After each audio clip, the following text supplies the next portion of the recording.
Easy English audiobook. The Great Gatsby. Chapter 3. There was music from my neighbor's house through the summer nights. In his blue gardens, men and girls came and went like moths among the whispering and the champagne and the stars. In the afternoon, I watched his guests dive from the tower of his raft or sunbathe on the hot sand of his beach while his two motorboats sliced through the waters of the Sound, pulling aquaplanes over waves of foam.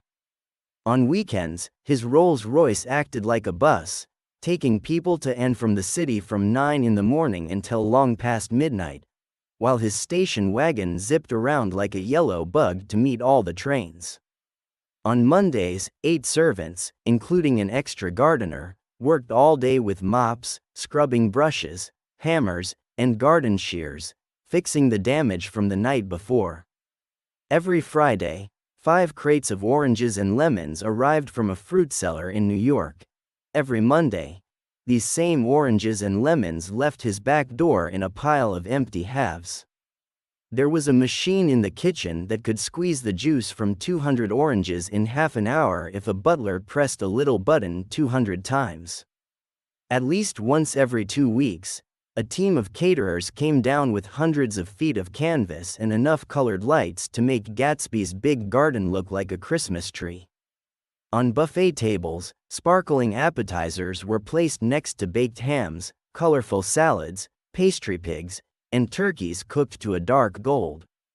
In the main hall, a bar with a brass rail was set up and stocked with gins, liquors, and cordials so old that most of the women guests were too young to know what they were. By 7 o'clock, the orchestra had arrived, not a small 5-piece band, but a full pit of oboes, trombones, saxophones, viols, cornets, piccolos, and drums. The last swimmers came in from the beach and were dressing upstairs. The cars from New York were parked 5 deep in the drive, and the halls, salons, and verandas were full of bright colors, new haircuts, and fancy shawls. The bar was in full swing, and rounds of cocktails floated through the garden until the air was alive with chatter, laughter, and quick introductions. People met enthusiastically, even though they didn't remember each other's names. The lights grew brighter as the sun went down, and now the orchestra was playing lively music. Laughter came more easily, and people moved from group to group, meeting new arrivals, dissolving and forming new groups. Some confident girls moved through the crowd, becoming the center of attention for a moment before moving on again. Suddenly, one of these girls grabbed a cocktail for courage and danced alone on the canvas platform. The orchestra leader changed his rhythm for her, and a rumor spread that she was Gilda Gray's understudy from the Follies. The party had truly begun. I believe that on the first night I went to Gatsby's house, I was one of the few guests who had actually been invited. People usually just showed up. They got into cars that took them to Long Island, and somehow they ended up at Gatsby's door. Once there, they were introduced by someone who knew Gatsby and acted as if they were at an amusement park. Sometimes they came and went without ever meeting Gatsby. I had been actually invited. A chauffeur in a blue uniform crossed my lawn early that Saturday morning with a formal note from Gatsby. He would be honored if I would attend his little party that night. He had seen me several times and had planned to call on me before, but circumstances had prevented it. Signed J. Gatsby. Dressed in white, I went over to his lawn a little after 7 and wandered around, feeling out of place among people I didn't know. I recognized a few faces from the commuting train. I noticed many young Englishmen, all well-dressed and talking seriously to wealthy Americans. I was sure they were trying to sell something, bonds, insurance, or cars. They were very aware of the easy money around them and wanted to get some of it. I tried to find Gatsby, but the people I asked didn't know where he was. Embarrassed, I headed toward the cocktail table, the only place where a single man could stand without looking lost. I was about to drink a lot out of embarrassment when Jordan Baker came out of the house and stood at the top of the marble steps. She looked down at the garden with interest.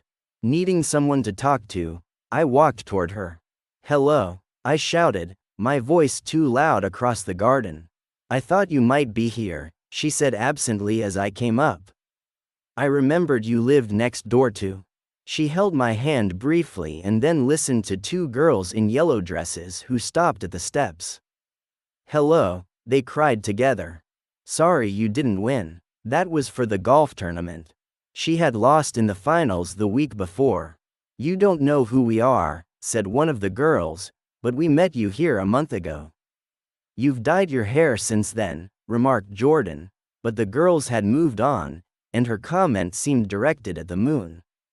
With Jordan's arm in mine, we walked down the steps and around the garden. A tray of cocktails came our way, and we sat at a table with the two girls in yellow and three men, each introduced as Mr. Mumble. "Do you come to these parties often?" Jordan asked the girl beside her. "The last one was when I met you," the girl replied confidently. She turned to her friend. "Wasn't it for you, Lucille?" "It was for Lucille too. I like to come," Lucille said. "I never care what I do, so I always have a good time. Last time I was here, I tore my gown on a chair, and he asked for my name and address. A week later, I got a package with a new evening gown in it." "Did you keep it?" asked Jordan. "Sure I did. I was going to wear it tonight, but it was too big and had to be altered. It was blue with lavender beads. It cost $265. There's something odd about a guy who does that," said the other girl eagerly. "He doesn't want any trouble with anyone." "Who doesn't?" I asked. "Gatsby. Somebody told me." The two girls and Jordan leaned together confidentially. "Somebody told me they thought he killed a man once." A thrill passed over all of us. The three Mr. Mumbles leaned forward eagerly. "I don't think it's that," said Lucille skeptically. "It's more that he was a German spy during the war." One of the men nodded. "I heard that from a man who knew him in Germany," he assured us. "Oh no," said the first girl, "it couldn't be that because he was in the American Army during the war." We believed her. "You look at him sometimes when he thinks no one is looking. I'll bet he killed a man." She narrowed her eyes and shivered. Lucille shivered too. We all looked around for Gatsby. People whispered about him, even though they didn't whisper about much else in this world. The first supper, there would be another one after midnight, was being served, and Jordan invited me to join her party on the other side of the garden. There were three married couples and Jordan's date, a young man who was very forward and thought he would win her over. This group was more dignified, representing the nobility of the countryside, East Egg looking down on West Egg and its wild parties. "Let's get out of here," whispered Jordan after a boring half hour. "This is too polite for me." We got up, and she said we were going to find the host. I had never met him, and it made me uneasy. The young man nodded sadly. The bar was crowded, but Gatsby wasn't there. We couldn't find him on the steps or the veranda. We tried an important-looking door and walked into a high library with carved oak paneling, probably taken from some old ruin overseas. A middle-aged man with big glasses was sitting on the edge of a table, staring at the books. He was somewhat drunk. When we entered, he turned around excitedly and looked at Jordan from head to toe. "What do you think?" he demanded. "About what?" He waved his hand toward the bookshelves. "About that," I checked. "They're real." "The books?" He nodded. "They're real, have pages and everything. I thought they'd be cardboard. But they're real. Look." Taking our doubt for granted, he rushed to the bookcases and returned with a book. "See," he cried triumphantly. "It's a real book. This guy's a regular magician. It's amazing. He even knew when to stop, didn't cut the pages. But what do you want? What do you expect?" He snatched the book from me and put it back on the shelf, muttering that if one brick was removed, the whole library might collapse. "Who brought you?" he demanded. "Or did you just come?" "I was brought. Most people were brought." Jordan looked at him cheerfully without answering. "I was brought by a woman named Roosevelt," he continued. "Mrs. Claude Roosevelt. Do you know her? I met her somewhere last night. I've been drunk for about a week now, and I thought it might sober me up to sit in a library." "Has it? A little bit, I think. I can't tell yet. I've only been here an hour. Did I tell you about the books?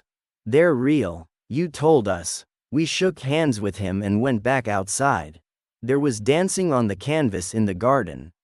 Old men pushed young girls backward in awkward circles, fancy couples danced fashionably in the corners, and many single girls danced alone or played the banjo or drums for a moment.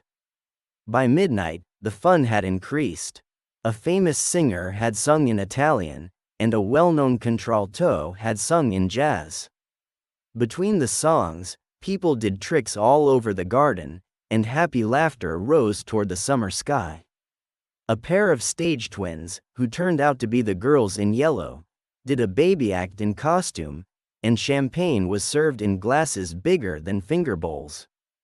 The moon had risen higher, and floating in the sound was a triangle of silver scales trembling to the sound of the banjos on the lawn. I was still with Jordan Baker. We were sitting at a table with a man about my age and a girl who laughed uncontrollably. I was enjoying myself now. I had drunk 2 glasses of champagne, and everything seemed meaningful and important. During a break in the entertainment, the man looked at me and smiled. "Your face is familiar," he said. "Weren't you in the 1st Division during the war?" "Yes, I was in the 28th Infantry. I was in the 16th until June 1918. I knew I'd seen you somewhere before." We talked for a moment about some small villages in France. He told me he had just bought a hydroplane and was going to try it out in the morning. "Want to go with me, old sport? Just near the shore along the Sound." "What time?" "Any time that suits you." I was about to ask his name when Jordan looked around and smiled. "Having a good time now?" she asked. "Much better." I turned to my new acquaintance. "This is an unusual party for me. I haven't even seen the host. I live over there." I waved my hand at the invisible hedge in the distance, and Gatsby sent over his chauffeur with an invitation. For a moment, he looked at me as if he didn't understand. "I'm Gatsby," he said suddenly. "What?" I exclaimed. "Oh, I beg your pardon. I thought you knew, old sport. I'm afraid I'm not a very good host." He smiled understandingly. Much more than understandingly. It was one of those rare smiles that give you a feeling of eternal reassurance. It faced the world for an instant and then focused on you with an irresistible charm. It understood you as you wanted to be understood, believed in you as you would like to believe in yourself, and gave you the impression you hoped to convey at your best. Then it vanished, and I was looking at an elegant young man about 30, whose formal speech just missed being absurd. Before he introduced himself, I had a strong impression that he chose his words carefully. Almost at the moment when Gatsby identified himself, a butler hurried over to tell him that Chicago was calling. He excused himself with a small bow to each of us. "If you want anything, just ask for it, old sport," he urged me. "Excuse me, I will rejoin you later." When he left, I turned to Jordan to express my surprise. I had expected Mr. Gatsby to be a florid and overweight middle-aged man. "Who is he?" I demanded. "Do you know? He's just a man named Gatsby." "Where is he from, I mean? And what does he do?" "Now you're interested," she answered with a smile. "Well, he told me once he was an Oxford man." A vague image of him began to form, but her next remark shattered it. "However, I don't believe it." "Why not?" "I don't know. I just don't think he went there." Something in her tone reminded me of the other girls. "I think he killed a man," and made me more curious. I could have accepted that Gatsby came from Louisiana or the Lower East Side of New York. That made sense. But young men didn't just appear from nowhere and buy a palace on Long Island Sound.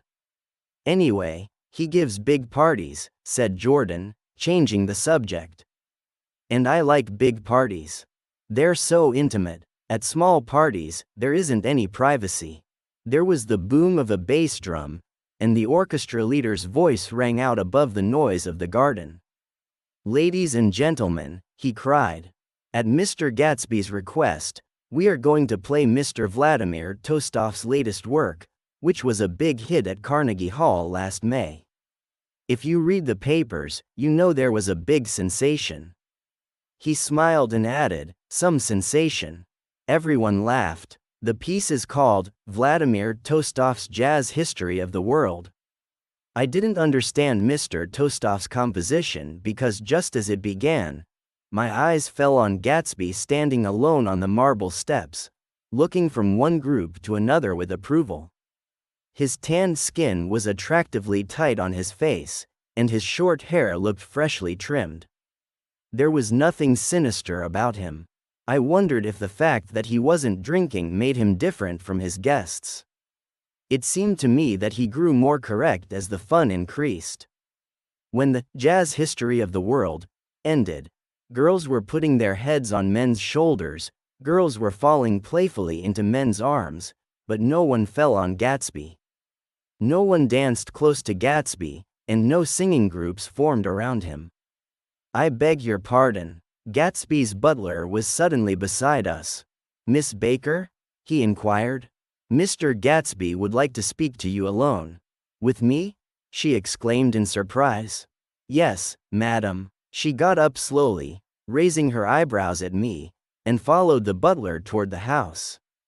I noticed that she wore her evening dress like sports clothes. There was a jauntiness about her movements as if she had learned to walk on golf courses on crisp mornings. I was alone, and it was almost 2 o'clock. For some time, I had heard confusing and intriguing sounds from a long room with many windows that overlooked the terrace. Avoiding Jordan's date, who was now talking to 2 chorus girls, I went inside. The large room was full of people. One of the girls in yellow was playing the piano, and beside her stood a tall, red-haired young lady from a famous chorus, singing. She had drunk a lot of champagne and decided that everything was very sad. She wasn't just singing, she was crying too. Whenever there was a pause in the song, she filled it with sobs and then took up the lyric again. The tears ran down her cheeks, turning black when they touched her heavily beaded eyelashes. A humorous suggestion was made that she sing the notes on her face, whereupon she threw up her hands, sank into a chair, and went to sleep. "She had a fight with a man who says he's her husband," explained a girl next to me. I looked around. Most of the women were now fighting with men said to be their husbands. Even Jordan's party from East Egg had arguments. One of the men was talking intensely to a young actress, and his wife, after trying to laugh it off, broke down and hissed, "You promised," into his ear. The reluctance to go home wasn't just with the men. The hall was now occupied by 2 sober men and their angry wives. The wives were sympathizing with each other in loud voices. "Whenever he sees I'm having a good time, he wants to go home. Never heard anything so selfish in my life. We're always the first ones to leave. So are we." "Well, we're almost the last tonight," said one of the men sheepishly. "The orchestra left half an hour ago." Despite the wives' agreement that such behavior was unbelievable, the dispute ended in a short struggle, and both wives were carried out kicking into the night. As I waited for my hat in the hall, the library door opened, and Jordan Baker and Gatsby came out together. He was saying something to her, but his manner became formal as several people approached him to say goodbye. Jordan's party was calling her impatiently from the porch, but she lingered for a moment to shake hands. "I've just heard the most amazing thing," she whispered. "How long were we in there?" "About an hour. It was simply amazing, she repeated. But I swore I wouldn't tell it, and here I am teasing you. She yawned gracefully. Please come and see me. Phone book, under Mrs. Sigourney Howard, my aunt. She waved goodbye as she hurried off to join her party. Feeling a bit ashamed that I had stayed so late on my first visit, I joined the last of Gatsby's guests who were clustered around him. I wanted to explain that I had looked for him earlier and apologize for not knowing him in the garden. Don't mention it, he said eagerly. Don't think about it, old sport. His familiar expression felt strange, and his hand brushed my shoulder reassuringly. And don't forget we're going up in the hydroplane tomorrow morning at 9 o'clock. Then the butler behind him said, Philadelphia wants you on the phone, sir. All right, in a minute. Tell them I'll be right there. Good night, good night, good night. He smiled, and suddenly it seemed meaningful to be among the last to leave, as if he had wanted it that way. Good night, old sport. Good night. Quote. As I walked down the steps, I saw that the night wasn't over. 50 feet from the door, a dozen headlights illuminated a strange scene. In the ditch beside the road, a new coupe rested, missing one wheel. The sharp edge of a wall had caused the wheel to come off, and now several chauffeurs were looking at it. They had left their cars blocking the road, creating a loud and chaotic scene. A man in a long coat stood in the middle of the road, looking from the car to the wheel and back again, puzzled. See, he explained, it went in the ditch. He was astonished, and I recognized him. It was the man from Gatsby's library. How'd it happen? I know nothing about mechanics, he said firmly. But how did it happen? Did you run into the wall? Don't ask me, said Owl Eyes, washing his hands of the whole matter. I know very little about driving, almost nothing. It happened, and that's all I know. Well, if you're a bad driver, you shouldn't drive at night. But I wasn't even trying, he explained indignantly. I wasn't even trying. An odd hush fell over the crowd. Do you want to commit suicide? You're lucky it was just a wheel. A bad driver and not even trying. You don't understand, explained the man. I wasn't driving. There's another man in the car. The crowd gasped as the door of the coupe slowly opened. A pale man stepped out, pawing at the ground with a large uncertain shoe. Blinded by the headlights and confused by the horns, he swayed for a moment before he saw the man in the coat. What's the matter? He asked calmly. Did we run out of gas? Look. Several fingers pointed at the missing wheel. He stared at it for a moment and then looked up as if he thought it had fallen from the sky. It came off, someone explained. He nodded. At first, I didn't notice we'd stopped. A pause. Then, straightening his shoulders, he asked, Can you tell me where there's a gas station? Several men explained to him that the wheel and car were no longer connected. Back out, he suggested. Put it in reverse. But the wheel's off. No harm in trying, he said.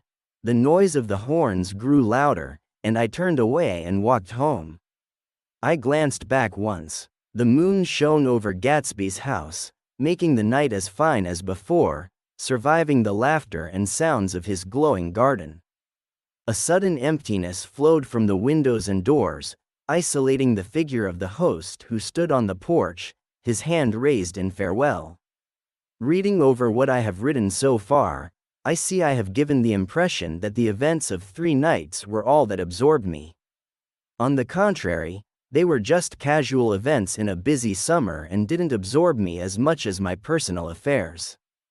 Most of the time, I worked. In the early morning, the sun cast my shadow westward as I hurried to the Probity Trust. I knew the other clerks and bond salesmen by their first names and lunched with them in dark, crowded restaurants. I even had a short affair with a girl who lived in Jersey City and worked in the accounting department, but her brother began giving me mean looks, so when she went on vacation in July, I let it end quietly. I usually had dinner at the Yale Club. It was the gloomiest event of my day. Then I went upstairs to the library and studied investments and securities for an hour. There were generally a few rowdy people around, but they never came into the library, so it was a good place to work. After that, if the night was nice, I strolled down Madison Avenue, past the old Murray Hill Hotel, and over to the Pennsylvania Station. I began to like New York, the adventurous feel of it at night and the constant flicker of people and machines. I liked to walk up Fifth Avenue and pick out romantic women from the crowd, imagining that I was going to enter their lives.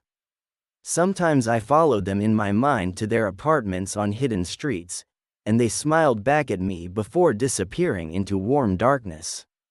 At twilight, I felt a haunting loneliness and saw it in others, young clerks who waited until it was time for a solitary restaurant dinner. At 8 o'clock, when the streets were lined with taxicabs heading to the theater district, I felt a sinking in my heart. Forms leaned together in the taxis, voices sang, and lighted cigarettes made circles inside. Imagining that I too was heading toward fun, I wished them well. For a while, I lost sight of Jordan Baker, but in midsummer, I found her again.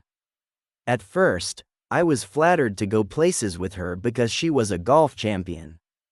Then it was something more. I wasn't in love, but I felt a sort of tender curiosity. Her bored, haughty face hid something, and one day I found out what it was. When we were on a house party in Warwick, she left a borrowed car out in the rain with the top down and then lied about it. Suddenly, I remembered the story about her that had eluded me. At her first big golf tournament, there was almost a scandal, a suggestion that she had moved her ball from a bad spot in the semifinal round. The incident and her name had stayed in my mind.